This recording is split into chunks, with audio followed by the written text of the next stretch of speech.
Okay, nageenyi karaa waaqayyoo isiniif haa baay'atu bakka isin jirtanitti hordoftoota YouTube channel kiyya akkasuma immoo warroonni subscribe gochuudhaan akka maatii kiyya taatan kabajaan isin gaafadha. Subscribe gochaa osoo hin ta'in all notification xiqqoon hin raafatinaa jechuudha. Yookiin mallattoo bilbilaa sana maaliidhaaf yeroodhaan barumsinaan isiniif hojjedhe akka dafeetoo isin bira dhufuuf jechuudha. Barumsiin har'aaf isin qabadhe dhiyaadhe maalidha?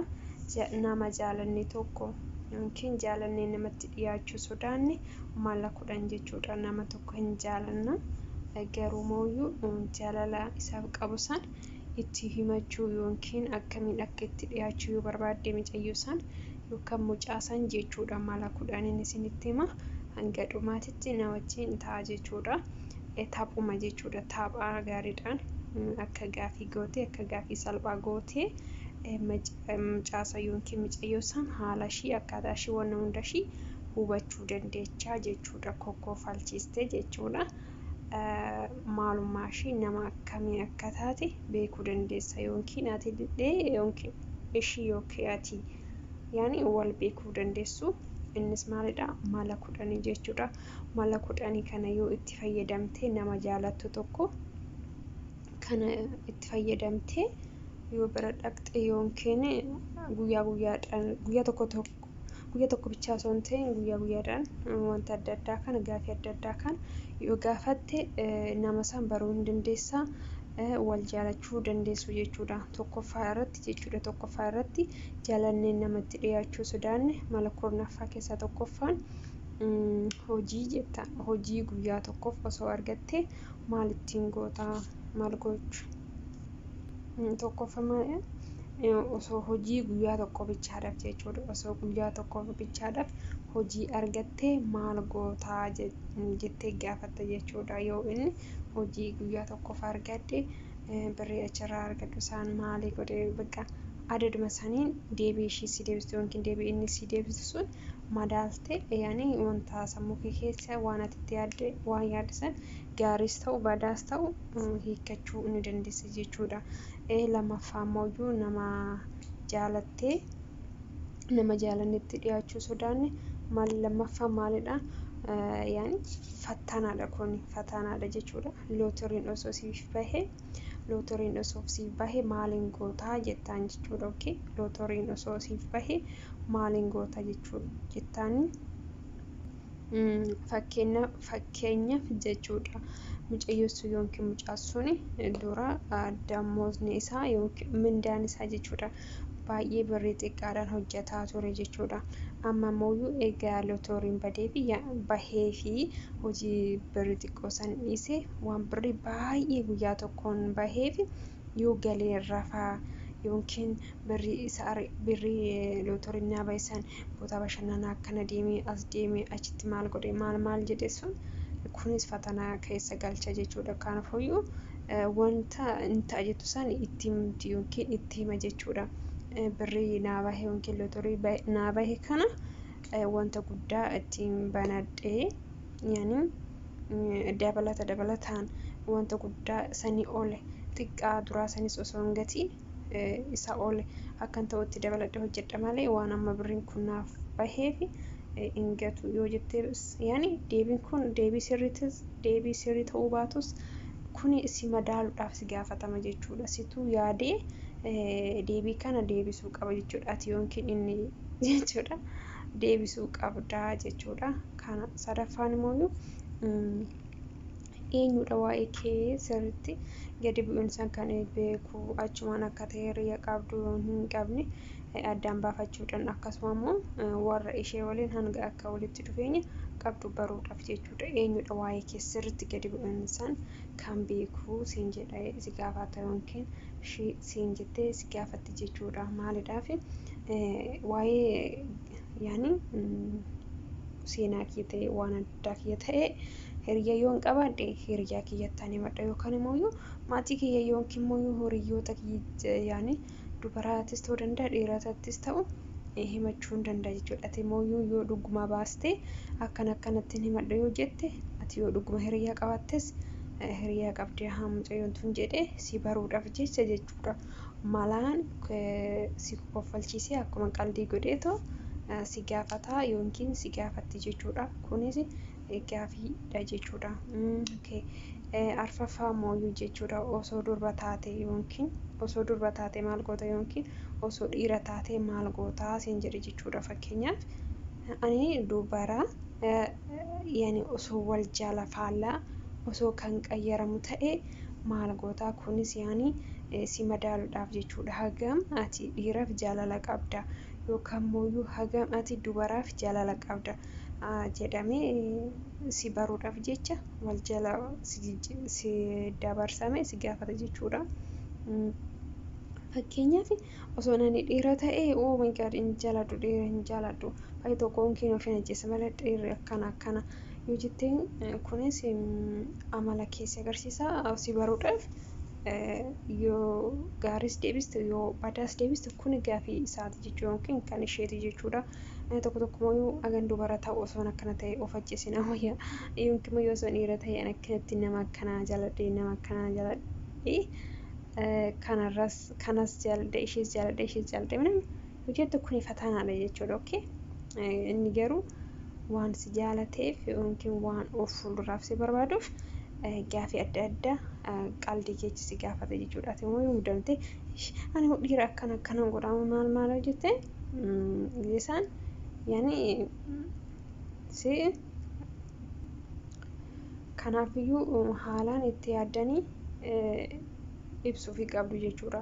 Okay, shanaffaa mooyyuu jechuudha. Nama jaalanne itti yaadachuuf sodaanne mala kurnaffaa maalidha? Yookaan mana isaa dhaqxee akkaataa jechuudha. Yookiin mana isaa dhaqxee yookiin mooyyuu mana kee yoo dhufte ishiin amma kun lamaan isin lamaanidhaaf iyyuu haasaa jira malee yookiin dubara tokkichidhaaf haasa'an jiru jechuudha.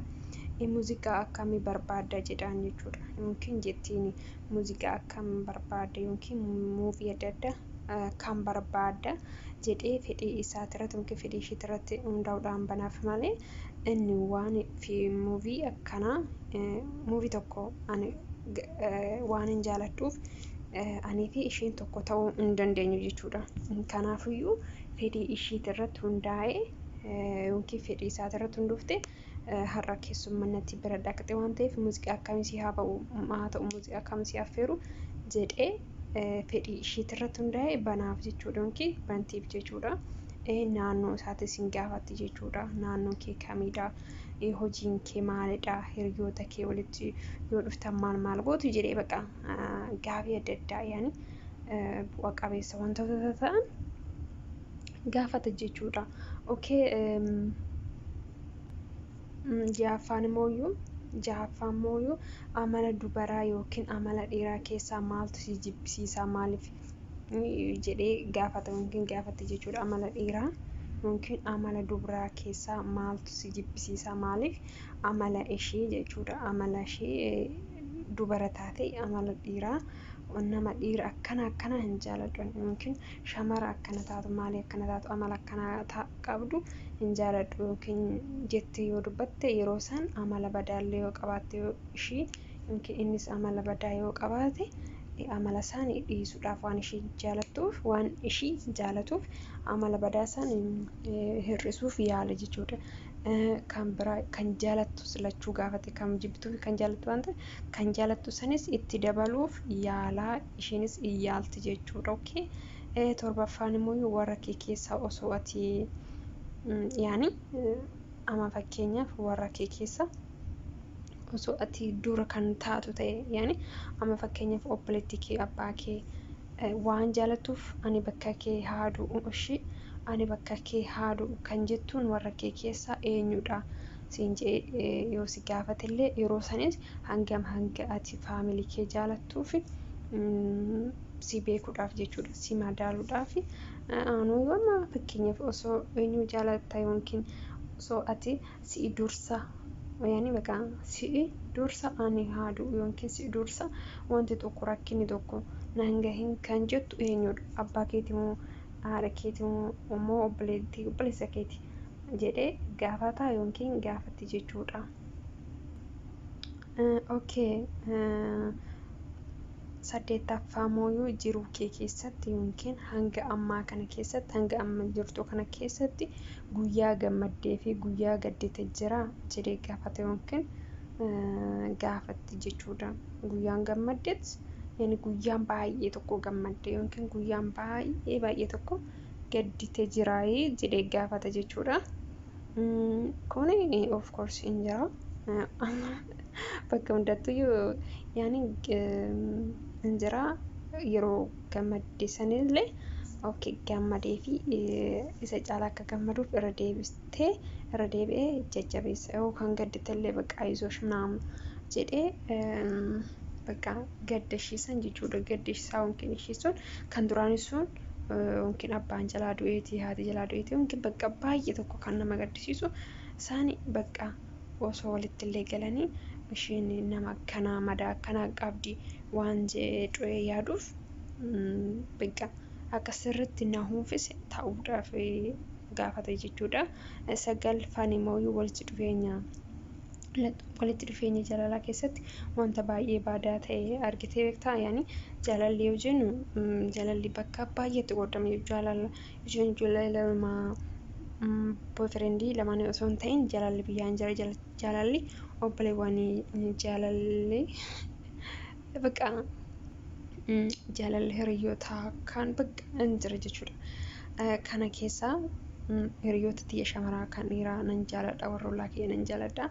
Waan ani jaaladhuuf hiriyoota kiyya dhiiraatillee jechuudha. Anumti geetiin hiriyoota isaanii bakka naannoon gaddaa yani akka obboleewwan kiyyaatti jaaladha. Naan amana jechuudha.